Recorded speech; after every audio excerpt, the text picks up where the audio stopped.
Jeffrey Epstein. We delve into the explosive events surrounding the FBI's storming of Jeffrey Epstein's private island known as Little St. James. This daring raid conducted island paradise. Let's dive into the heart of the story and uncover the truth behind this scandalous story. It was a sunny morning on Little St. James, Jeffrey Epstein's private island in the Caribbean. The tranquil waters and picturesque scenery gave no hint of the dark secrets that lay hidden within its shores. But on visitors and staff went about their daily routines. Little did they know that the FBI had set their sights on this seemingly idyllic paradise. The events leading up to the FBI raid had been years in the making. Epstein, a wealthy registered sex offender who made a fortune as a hedge fund manager in the 1980s and 90s, known for his lavish lifestyle and high-profile connections. Jeffrey Epstein is facing new allegations that he exploited dozens of young girls for sex. Steve Scully, an IT worker who had spent years on the island, came forward with shocking revelations, interviewed witnesses, and built a case against Epstein and his associates. But the investigation hit a major roadblock when Epstein was found unresponsive in his cell at the Metropolitan Correctional Center in New York City. His death sent shockwaves through the world, leaving many questioning the circumstances surrounding his demise. Some breaking news right now. Disgraced financier Jeffrey Epstein has taken his own life while he was behind bars here in New York City. Despite Jeffrey Epstein's private island was about to unfold, the agents, armed with a search warrant, were determined to uncover the truth behind the alleged trafficking about their daily routines. Kelly Quinn, the owner of Salty Dog Day, area, found herself caught in the middle of the chaos. We were just trying to look at pretty fish and swim with turtles, and here we are in the... Number 2. Dale Hausner. Dale Hausner and Samuel Dietman, a serial crime duo, both in their early 30s, committed their crimes for almost 15 months, from May 2005 to Hausner and Dietman to their crimes. In fact, so many people were calling in tips that of calls coming in. Make no mistake about it, there is evil in the world. He, Hausner, represented evil, Penzone said. The community was living in fear. There was not a waking moment that you didn't charged against him in a single trial. He was sentenced to death 6 times. He killed himself before he could be executed. Dietman was sentenced to life imprisonment without the possibility was parole. Photojournalist for Ring Sports and NightNews.com.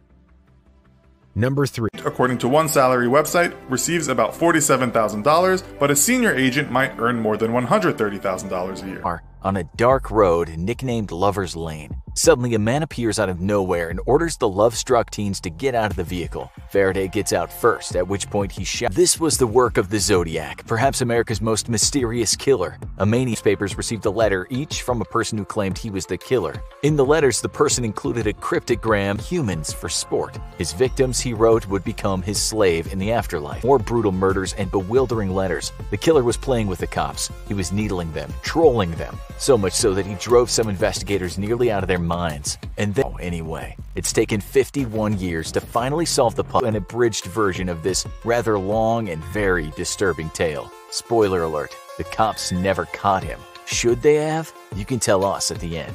It's possible for sure, but in a letter he once claimed to have killed as many as 37 people. The police, though, have only ever in 1974, and then, like a ghost, he just disappeared. That letter contained a postmark saying, "If I don't see this note in your paper, I'll do something nasty, which you know I'm capable of." He then wrote, "Me, 37, SFP, murdered 22-year-old Darlene Elizabeth Farron and almost killed 19-year-old Mike Renault Mageau as they sat in their car in a secluded section of Blue." He lived to tell the tale. Cops now knew they were looking for a male possibly in his late 20s, early 30s. He was about 5'8" and on the stocky side. He had gumption to call them from a payphone only a few blocks away from the station, less than an hour after the attack. He told them details about the murder only the killer could possibly know, like what weapon was used. And then he shocked the cops by saying he was also the one who killed the kids on Lover's Lane. So it's called a cipher. Anyone can create one with a little bit of research, and if you're the clever sort, you can even create a cryptogram that's next to impossible to decipher. Seeing as it took 51 years to crack one of the Zodiac's puzzles,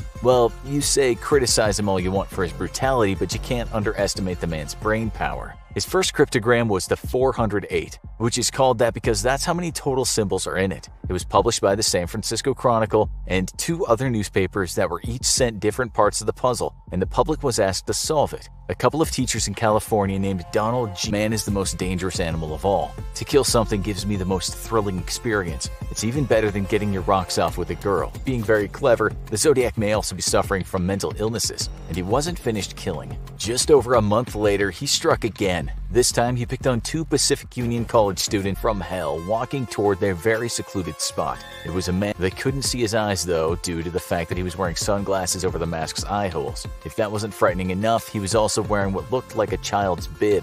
On that bib was, leaving them for dead, the Zodiac walked about 500 yards to where the couple's car was parked, and there he drew his symbol on the door and wrote Vallejo 12/20/68, 7/4/69, September 27/69, 6:30 by knife. That evening, the Zodiac got the Napa Police Department on the phone and told them that he really was behind the double murder at the lake. The cops later discovered he'd made that call from death, having lost a ton of blood. The girl told the cops what she'd seen, but not long after she fell into a coma and died in the hospital 2 days later. The man survived, though, and told the cops everything he knew. The police also had other clues, such as tire tracks, most likely from the killer's car, and his size 10.5 wing walker boot prints. Now cops knew they were looking for a true American psycho. Soon after, the Zodiac struck again, this time murdering a taxi driver named Paul Stein with a bullet to the back of the head. Called the Oakland Police Department. The person demanded that either one of the 2 big shot lawyers, F. Lee Bailey or Melvin, said he was the Zodiac, did call. He said, "I need help. I'm sick. I don't want to go to the gas chamber."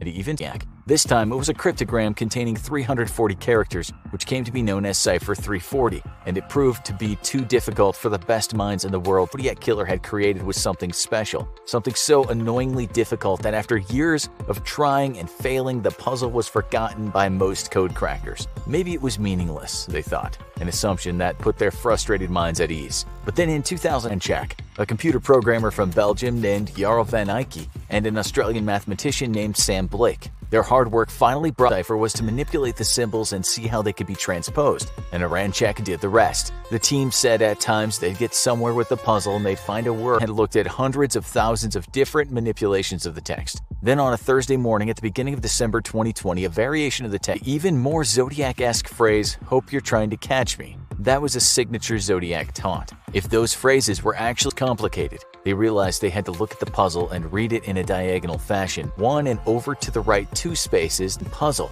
It still looked like nonsense, of course, but now they had something new that they could put into the code-breaking software. The team was rather aware as known solutions and let the program run. Presto, an English message popped up, the words of the Grandmaster Secret Code Psycho, the Zodiac himself. That wasn't me on the TV show. Was this the Zodiac telling the cops that the guy that had called in to talk to the lawyer was an imposter? Aranchak almost fell out of his chair. After 51 years, we can't open a broken lock with a good key. The team took into consideration that he'd made some spelling mistakes. They corrected the mistakes and then used a slightly different system of moving down and to the right diagonally reading the symbols, and they discovered something amazing. It worked. The Zodiac really had made a mistake in his go, which brings up a point about me. I'm not afraid of the gas chamber because it will send me to paradise all the sooner, because I now have enough slaves to work for me, where everyone else has nothing when they reach paradise. So they're afraid of death. I'm not afraid, because I know that my new life will be an easy one in paradise death. It was true. The man who called for good guys and bad guys.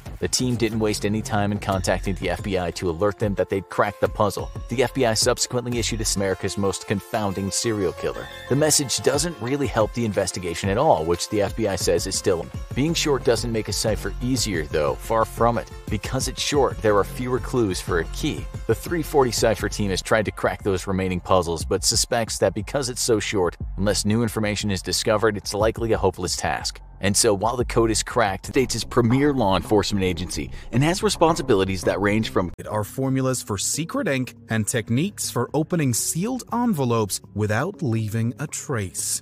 In the Tuskegee Syphilis Study from 1932 to 1972, the United States Public Health Service, PHS, and CDC studied 400 black men with syphilis. Wanting to observe the long-term effects, they didn't inform the men of their diagnosis or treat them, and over a quarter died. The men had been told always that the experiment would keep going, that they would continue to treat them.